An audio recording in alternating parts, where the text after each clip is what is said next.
Most people's only experience with sword fighting is from video games. And video games have bars, like stamina bars, health bars, or magic bars. But how realistic are those really? Well, a mana bar is obviously unrealistic. Speak for yourself.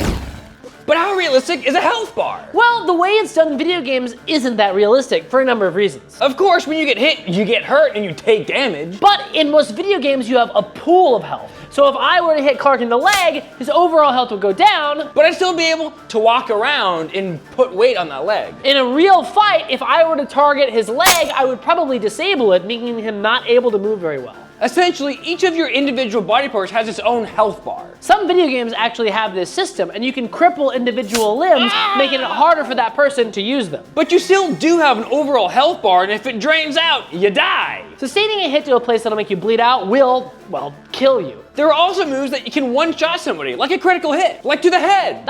But there are also lethal wounds that won't instantly kill you. For instance, if I were to stab Clark in the stomach, he might still be able to go on for a while.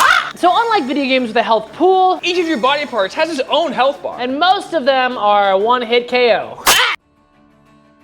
But what about the stamina bar? Well, obviously, sword fighting is tiring, and when you get tired, you can't keep sword fighting. But is real life anything like a video game? You do a number of attacks and then you run out of energy and you can't do any more, and you have to step back and stop fighting to recharge. This actually is kind of realistic. A real sword fight doesn't look like Hollywood where the two characters keep bashing their swords together until someone dies. A real sword fight wouldn't go past 3 or 4 blows before you back up and reassess. In a real sword fight, you have different ranges. Right now, we're in Sufekten, which means we are not in distance. This is Krieg, when we're in distance. Generally, we don't like hanging out here because it's dangerous and tiring. A lot of the times we'll spend back in Zufekten planning our next move. This is a lot like how in a video game, your character gets in and does a bunch of attacks until they lose stamina, and then you have to retreat backwards and get your stamina back before you charge it again. The main difference here is that it's not 10 or 12 moves, it's more like 1 or 2. And you're not backing up because you're tired, you're backing up because it's dangerous. Sword fighting has a lot of explosive movements, and it can be tiring. But if you're training your cardio, you probably aren't going to be getting tired in the middle of a match. We'll go to a tournament and we have to fight all day long. And we don't get tired because there's plenty of breaks. So at the end of the day, the video game stamina bar is surprisingly accurate. It's just the scale that changes.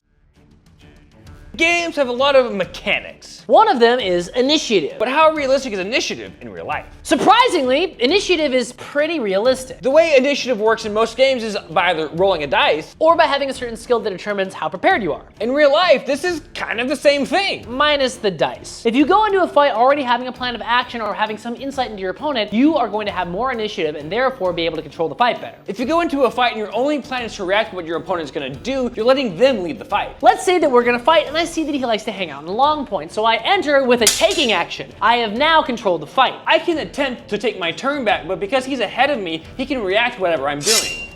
This is called seizing the vor, or the before. I have taken the initiative, and I am now ahead of him in terms of tempos and strategy. Which puts me in the knock or in the after, because I'm moving after he does. It's not always bad to be in the knock. Just like in video games, sometimes it is advantageous to let your enemy move first so you can capitalize on their actions. Let's go back to that first example. I see my opponent's in long point, and I'm gonna do a taking action. I know he wants to do a taking action, which lets me change what I'm gonna do. I'll wait for him to initiate, and then I can react to what he's doing. My opponent is working in the knock. He's being patient and being a counterfencer. So just like in a video game, if you have a plan of action, you have high initiative and you can move first. But it's not always the best plan to just rush in as fast as you can. Sometimes it pays to be patient and wait to see what your opponent's gonna do. In D&D and other games, you can get what's called an attack of opportunity. The way it works is if somebody runs through a hostile's range, Or if you turn your back on a hostile opponent to leave. the stationary character gets what's called an attack of opportunity. But is that how it works in a real sword fight? Well, kind of, but not exactly. D&D and other games usually emulate group battles, but in a one-on-one fight, this doesn't really come up that often. You rarely are turning your back on your opponent, Or completely running past them. but there are still times you can get an attack of opportunity. If your opponent enters into range without a guard, you get a free attack. And furthermore, unlike in D&D, where if somebody's moving into a range to attack you, you don't get an attack of opportunity. In real fencing, if they're moving into range but their attack is too slow, you can absolutely hit them on the way in. This is called an attack in preparation. So not only is the attack of opportunity from D&D pretty realistic, There are even more chances to get an attack of opportunity than you might think. in D&D and other RPGs, you can't just run away in the middle of a sword fight. You'll incur something called an attack of opportunity, which is where the non-moving character can just hit you. But how realistic is this? Well, that's actually really realistic. If you're in the middle of a real sword fight and you just turn around, you're definitely gonna get stabbed. But in D&D, you can forego your attack to use an action to disengage. And this is absolutely true. If we're in the middle of a sword fight, if I want to exit, I have to do something to make it so I am safe. That could be making some sort of threat to get him away and then moving, or it could be moving his sword out of the way. But either way, I'm spending an action or an attack to do this. There's also a skill called Cunning Disengage. A character with Cunning Disengage can disengage as a bonus action, so they don't have to spend an action. That means I can run away from you and go stab that guy. But is that realistic? Well, yes. If you're fast enough, you can just leave. Must have been the wind. In RPGs like D&D, different swords do different types and amounts of damage. But how realistic is this really? A blade's a blade, right? Well, not quite. In some RPGs, curved swords like the saber will do slashing damage, And straight swords like the rapier will do piercing damage. and this isn't quite accurate, because while this is specialized to do slashing And damage, this is specialized to do thrusts. this can also do thrust. And this can cut. Funny enough, D&D actually gets this right. It says that this is specialized at slashing but can thrust. And this is specialized in thrusting, but it can't slash. Things get a little bit more confusing when we talk about weapons that are similar but of different sizes. This is a great sword, and in D&D, it does 2d6 slashing damage and 1d6 piercing damage. This is a longsword and does 1d8 slashing damage, or either 1d4 or 1d6 piercing damage. But that's not quite accurate. Both of these are just gonna kill you. Getting hit with either of these is game over. The reason the great sword is considered more deadly isn't because it's hitting with more force necessarily, it's because it's so much longer. I can combat my opponent from further away.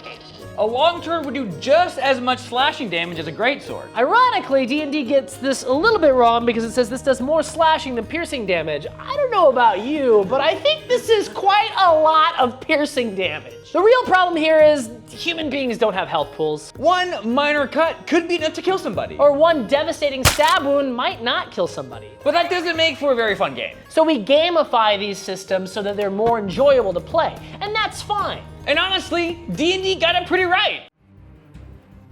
In games, each weapon has its own skill or proficiency. But how realistic is that? Well, it's kind of realistic. But also kind of not. Let us explain. A sword is a sword, and if you know how to use one, you generally know how to use most swords. The most important skill is what we call fight IQ. Fight IQ encompasses different skills like distance management, timing, and generally being able to see what your opponent's doing and react to it. And this is a universal skill, not just between different types of swords, but just between fighting in general. The differences of the swords will change things. They'll have different distances and timing, and the enemies will be doing different tactics. But at the end of the day, a sword is a sword. But that doesn't mean there aren't proficiencies that you can gain. Learning how to use a longsword will help you when you pick up a rapier for the first time. But there are some skills that are unique to the rapier that you need to learn, well, with a rapier. And this is a lot like how games have different weapon classes. They might have two-handed swords, which encompass the longsword and the katana. These are very similar. Or just one-handed swords like the rapier and the saber. Then there are entirely different classes, like the great sword. Or dual wielding, like sword and buckler, or rapier and dagger. Each of these different weapon classes will have multiple weapons within them. And each of those will feel broadly similar despite their small differences. Overall fight IQ will help you get started with each weapon. But you do need specific proficiencies to be, well,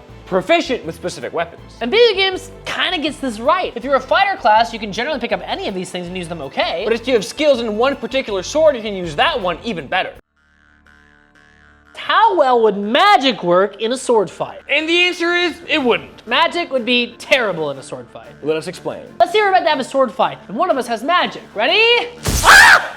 There'd never be a sword fight. If one person could cast magic, they would just do that. If I had to go up against a guy with a big sharp pointy thing that could kill me, I'd much rather stand over here and go fireball, fireball, fireball. And yeah, sure, there's some magic that would be useful in a sword fight, like haste or healing or something. But it just takes one level 5 wizard to say, I didn't ask how big the room was. I said I cast fireball. Wait, no. Thanks for watching, and we hope you liked the video. If you liked the channel, please consider supporting us on Patreon for as low as $1 a month, and go check out sellswordarts.com for even more stuff. Thanks, and see you in the next one.